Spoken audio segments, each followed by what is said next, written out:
Olá, queridos alunos, reiniciando os nossos estudos compreendendo a doutrina espírita, especificamente dos espíritos, e hoje nós vamos adentrar numa das leis mais importantes para o homem, que se chama a Lei de Liberdade, está lá no capítulo 10. E como de costume, sempre deixamos uma pergunta para que possamos, ao final, tentar responder a todos. Somos livres, realmente? Temos liberdade? Vamos ver? Não se esqueçam de se inscrever no nosso canal, ativar o sino para receber notificações de novas postagens. E se estiverem gostando dos vídeos, dá um like pra gente.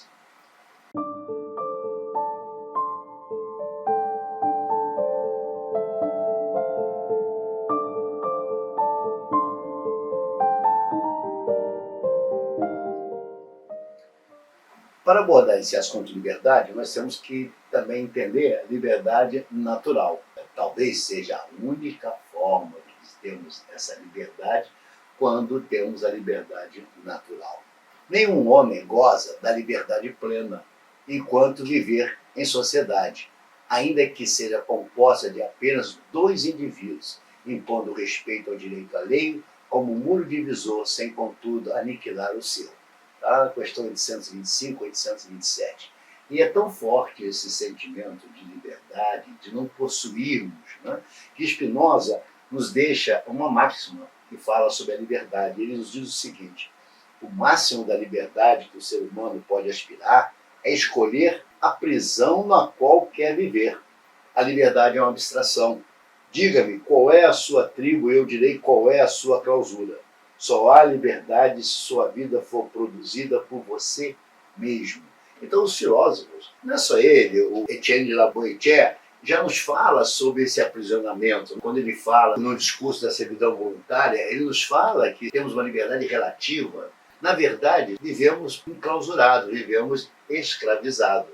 E é só olharmos a nossa natureza, a nossa alma, ela só é livre quando não está aprisionada no corpo. Então, se nós estamos aprisionados a um corpo pela necessidade desse progresso, aí já mostra não temos a plenitude dessa liberdade.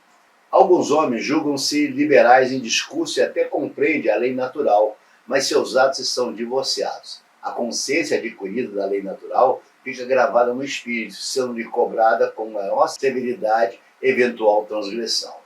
Então nós observamos que essa consciência da lei natural, nós espíritos, enquanto espíritos, temos essa consciência.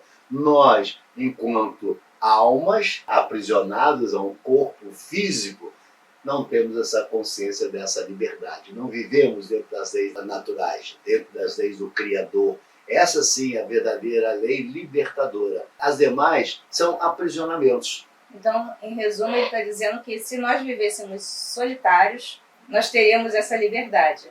Porém, se existir mais uma pessoa conosco, nós já temos que respeitar o direito dessa pessoa para podermos ter uma boa convivência. Com isso, nós perdemos um pouco da nossa liberdade. Porque se eu não posso fazer o que eu quero, porque eu tenho outra pessoa comigo que eu tenho que respeitar, então já mostra que eu estou me tolhindo. Então eu já não posso fazer o uso dessa liberdade. E a escravidão? O que falar da escravidão? De um modo geral, nós nos lançamos à escravidão. De um modo geral, nós aceitamos regras que acabam nos aprisionando. Mas a escravidão que falo é aquela que subjugava o seu irmão e que, pasme, algum tempo atrás era moralmente admitida.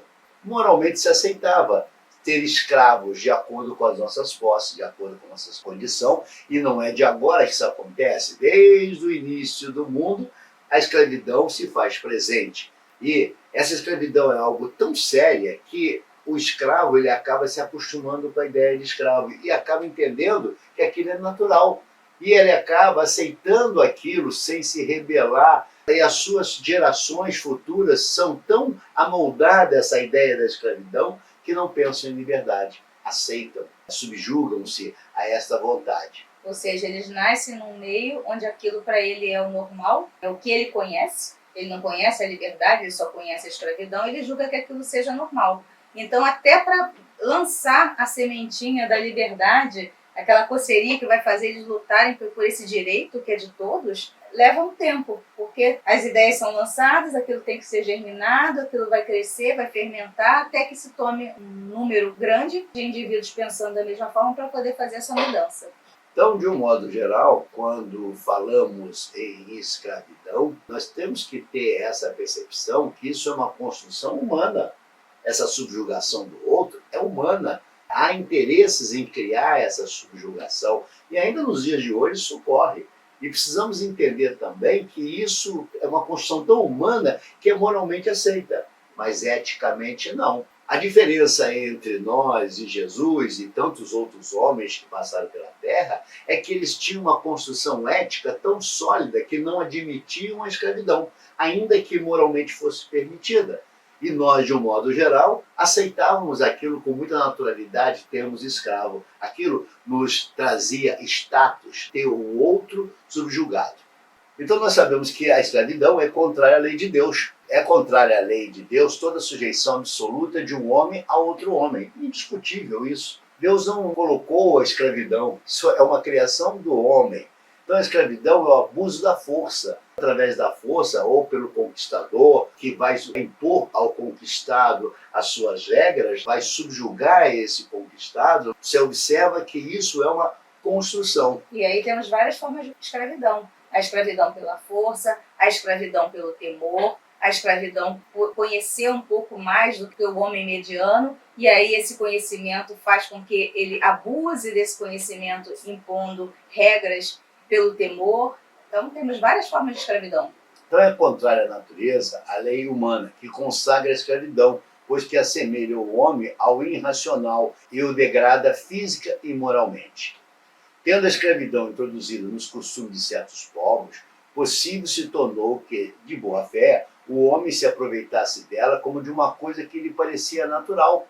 Entretanto, desde que mais desenvolvida e, sobretudo, esclarecida pelas luzes do cristianismo, sua razão lhe mostrou que o escravo era o seu igual perante Deus. Nenhuma desculpa mais ele tem. Então, pasme, o Brasil, nosso Brasil, foi o último país a abolir a escravidão.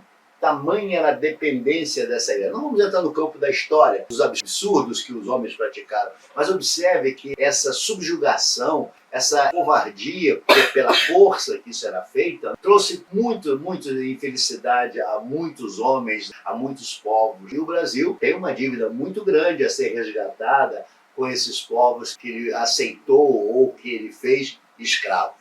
Então, realmente, lançar espíritos com um pensamento mais evoluído, com uma compreensão melhor da vida espiritual nesses meios, para fomentar essa mudança, era algo que levou tempo e tempo. Um exemplo que ele deu foi que o nosso Brasil levou muito tempo para acontecer.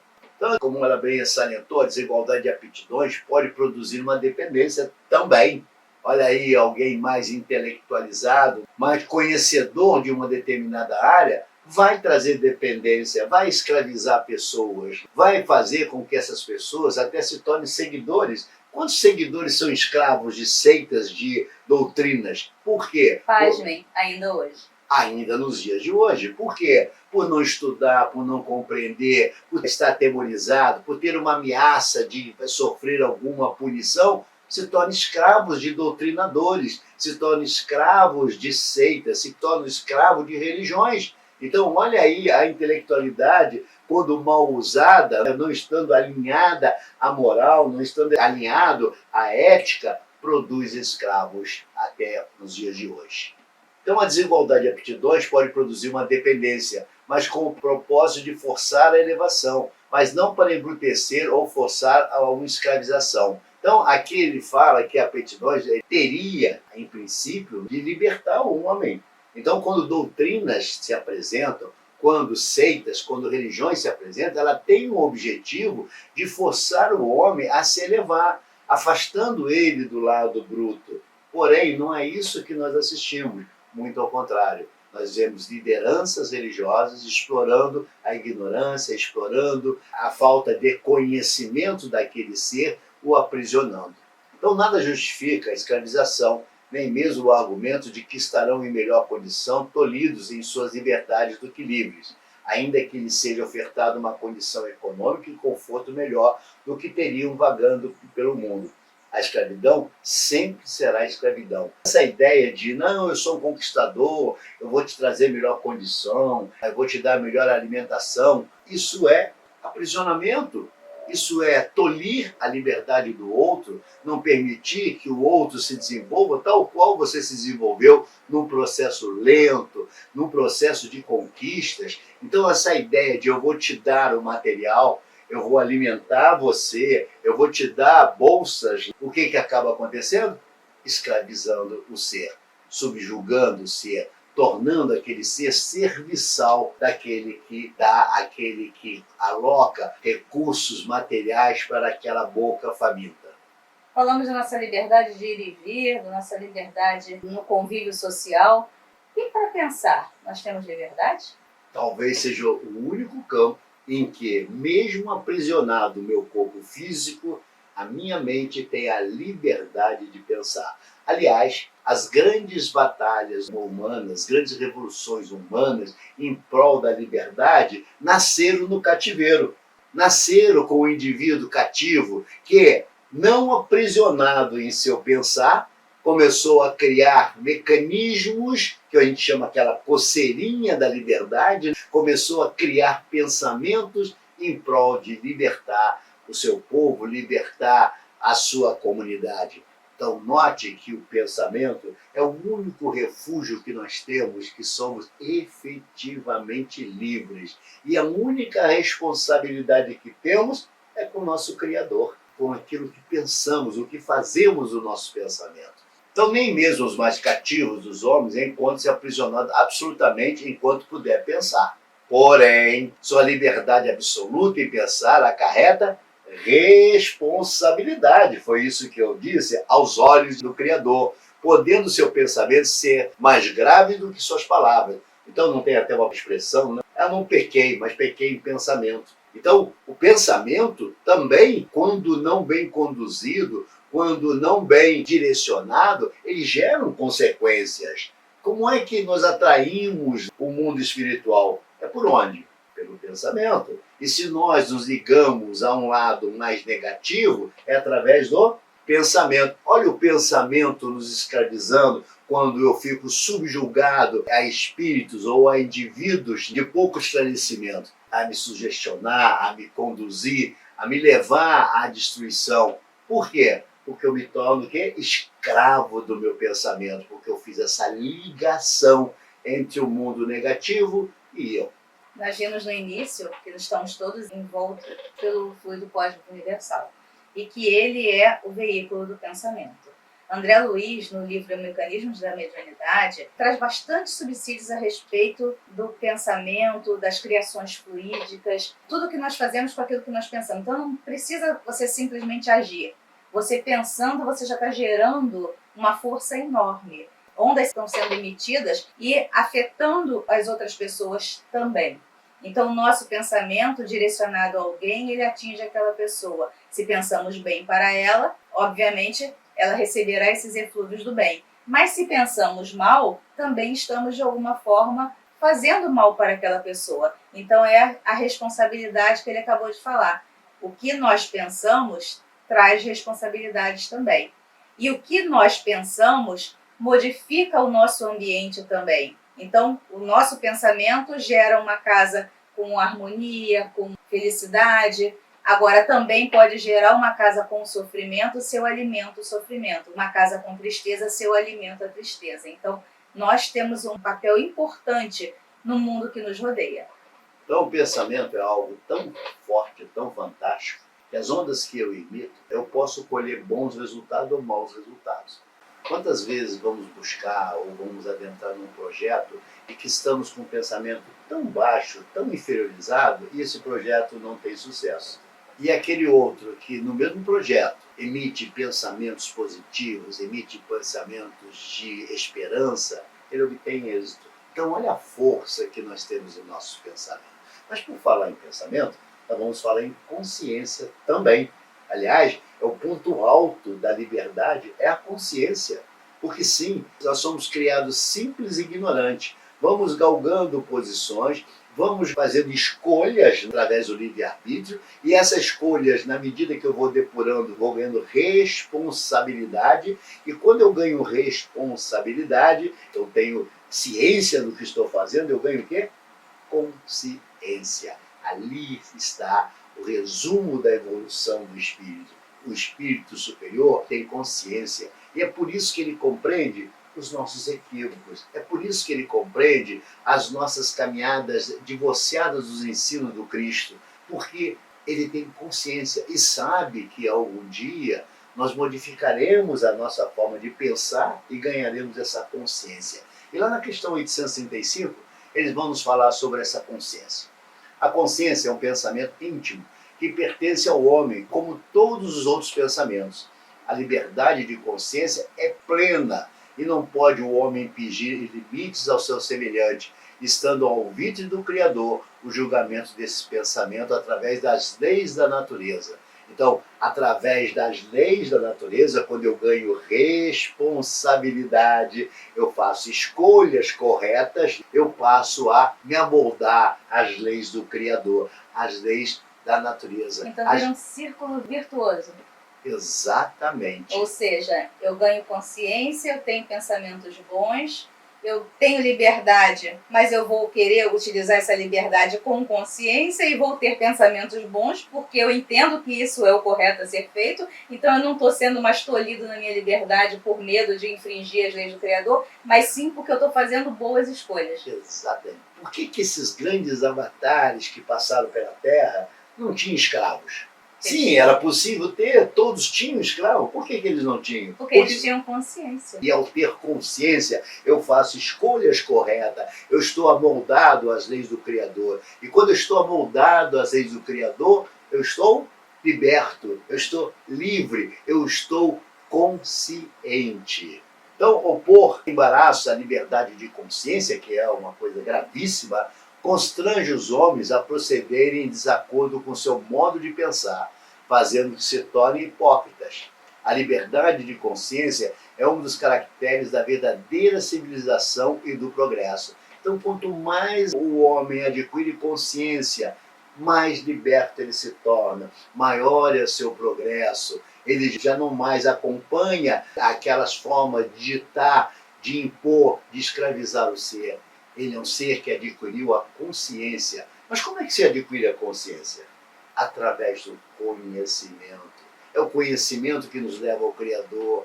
É se debruçar nos estudos para que você possa ganhar essa consciência, para que você efetivamente, na busca desse conhecimento, vai conhecer a verdade. Essa verdade libertadora que os Espíritos nos apresentam, que nos mostra o caminho correto a ser seguido. É através do conhecimento. É escravo aquele que não adquire conhecimento? Sim. É escravo aquele que não busca a ter uma consciência livre, que fica na dependência de pensamentos alheios ou de lideranças que, ainda que esteja numa roupagem transvestida de fraternidade, no fundo, ele está a te aprisionar. No fundo, ele está a te escravizar. Sim, porque ele não te deixa pensar. Ele não te deixa liberto para que você possa, através do processo da razão, analisar aquilo que lhe é apresentado. E por que ele não faz isso? Porque com isso ele te dá liberdade. E com isso, a isso que a doutrina espírita vem nos oferecer, essa liberdade de pensar, a liberdade de consciência, não é afronta ao sagrado, mas em sim entender esse sagrado e como funciona esse sagrado, para que você seja um ser consciente. Então, no fundo, ele também é aprisionado pelo poder. Porque se ele dá essa liberdade, se ele transmite esse conhecimento, o outro pode ir aonde quiser. E ele não quer isso. Ele quer que fique sob seu jugo. Então, ele também é aprisionado por esse medo dos outros tomarem os seus caminhos. É em Kardec, sempre quando nos falamos, vamos lembrar que nós estamos falando dos espíritos superiores que ditaram para Kardec essa informação. Ele nos fala sobre as crenças. E nós temos que ter em mente a ideia de crença, a ideia de religião, a ideia de seitas. E lembrarmos que o Mestre Jesus não criou nada disso. Tudo foi criado pós o Cristo. Até então, Cristo não criou nenhuma bandeira, nenhuma religião. Alguns querem o poder de ter o Cristo como sendo o instituidor daquela religião, quando na verdade nunca ocorreu isso. Então toda crença é respeitável, quando sincera e conducente à prática do bem. Condenáveis são as crenças que conduzem ao mal. Reprovável se apresenta todo o ataque à crença alheia, caracterizando falta de caridade, atentando contra a liberdade de pensar. Então nós temos que ter em mente que a forma que o outro pensa, que o outro acredita, precisa ser respeitada. Nós temos até, nos círculos da fé, de Emmanuel, que nos fala sobre isso, esse respeito que precisamos ter da crença alheia, né? Nós não temos que atacar. Deixa que o homem, na medida que ele vai evoluindo, na medida que ele vai progredindo, ele vai quebrando esses grilhões, ele vai rompendo esse aprisionamento e vai ganhando a liberdade. Reprimir os atos exteriores de uma crença, quando acarretam qualquer prejuízo a terceiros, não é atentar contra a liberdade de consciência, pois que essa repressão em nada tira a crença, a liberdade que ela conserva integral. Então, o que ele nos fala, quando nós vamos combater o mau hábito ou a condução de determinadas lideranças a um rebanho, a um grupo de pessoas que os leva ao sofrimento, isso não é atentar contra a crença. Não, não é isso que está se falando. É fazer com que aqueles seres compreendam que eles estão sendo subjugados, eles estão levados ao cativeiro, eles estão levados ao sofrimento. Isso sim é um dever de todos nós, através do conhecimento, mas não é imposição, é através do esclarecimento e mostrar àquele outro que aquilo que ele está fazendo está o aprisionando, que não tem lógica alguma, que não tem sentido algum aquilo que ele está praticando. Muito ao contrário, aquilo cada vez mais lhes traz dependência, lhes traz sofrimento. Então, como Hipócrates falava que o doente, antes de ser tratado, ele precisava querer se curar, da mesma forma, a pessoa ela precisa querer ser esclarecida. Então, não adianta você querer impor o seu pensamento a outro, porque ela não vai estar aberta para aquele pensamento. Então, ela não vai absorver. Então, você tem que esperar o tempo dela de amadurecer. E por isso que Emmanuel fala com muita veemência a questão do respeito. Nós temos que respeitar o que cada um acredita. E a crença íntima é indubitavelmente inacessível. Ela é inacessível até o ponto em que a razão não é prevalecida ali. Então, na medida em que a crença daquele grupo, daquele ser, está inabalável, porém, os elementos que eu trago, a razão que eu trago, levam o ser a pensar, essa crença passa a ser refletida. Porque sim, a crença cega é o fanatismo. A crença cega precisa ser combatida. A crença, sem uma base de conhecimento, sem uma base científica, sem uma base da razão, ela é um fanatismo. E é tudo que a doutrina não aceita, não admite ou não aconselha, é estarmos aprisionados pelo fanatismo. Quantos e quantos irmãos vivem ainda nos dias de hoje que tudo é o espírito? Eu diria que 99% são ações humanas, 1% é ação do espírito. Então, quantos ainda acreditam que as suas vidas são conduzidas pelo espírito? Uma ação de um movimento que faz com que ele tenha uma queda foi responsabilidade do espírito. Isso chama-se ignorância. Isso é uma crença equivocada, isso é fanatismo e que precisa ser combatido. Mas combatido de que forma? De uma forma arrogante? Não, através do conhecimento. Fazendo aquele irmão antever que aquilo é impossível de ocorrer, que aquilo não é uma verdade, que aquilo não é uma realidade, que aquilo está só o levando a manter-se no cárcere da consciência. Então ele precisa ser liberto. E como é que se liberta o ser desse aprisionamento? Trazendo luz, sendo sal da terra, como o Mestre nos apresentou. Então o convite é não ser convencido pelo outro, porque eu gosto daquela pessoa, porque eu a tenho em boa consideração, e o que ela fala eu tenho que acreditar. Não, o convencimento tem que se dar pelas minhas próprias razões. Eu tenho que observar, eu tenho que estudar, eu tenho que apreciar tudo que me é apresentado, e se aquilo me faz sentido, aquilo é racional, aí sim, o convencimento é pelas minhas próprias razões.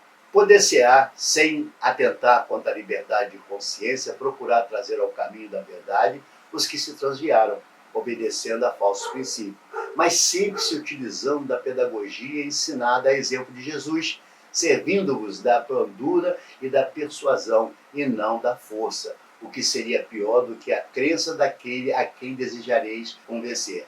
Se alguma coisa se pode impor, é o bem e a fraternidade. Mas não cremos que o melhor meio de fazê-lo, admitido, seja obrar com violência. A convicção não se impõe. A verdadeira doutrina será aquela que mais homens de bem e menos hipócritas se ligam. Isto é, pela prática da lei de amor na sua maior pureza e na sua mais ampla aplicação. Esse é o sinal porque reconhecereis que uma doutrina é boa, visto que toda doutrina que tiver por efeito semear a desunião, estabelecer uma linha de separação entre os filhos de Deus, não pode deixar de ser falsa e perniciosa. A verdadeira doutrina conduz o homem às suas mais altas elevação ética, produzindo transformações para o bem e a fraternidade universal, sem impor, convencendo através de atitudes. Chegamos ao final, onde mostramos a vocês a liberdade que não é plena, mostrando a você a questão da escravidão, mostrando a você que o ponto alto de nossa liberdade está na consciência. E para atingir essa consciência é preciso atingirmos o conhecimento. Essa é a chave de nossa liberdade. Aí está as ferramentas que rompem os grilhões que nos escravizam. Conhecimento. Esperamos que vocês tenham gostado. Nos veremos no próximo encontro e, como dissemos, dividimos esse assunto por ser muito extenso em várias paradas para que a gente possa conversar mais a miúde, uma lei tão importante para todos nós. Tenhamos consciência, sejamos livres, mas livres com responsabilidade, através do conhecimento. Fique em paz, que a paz do Mestre Jesus habite em nossos corações.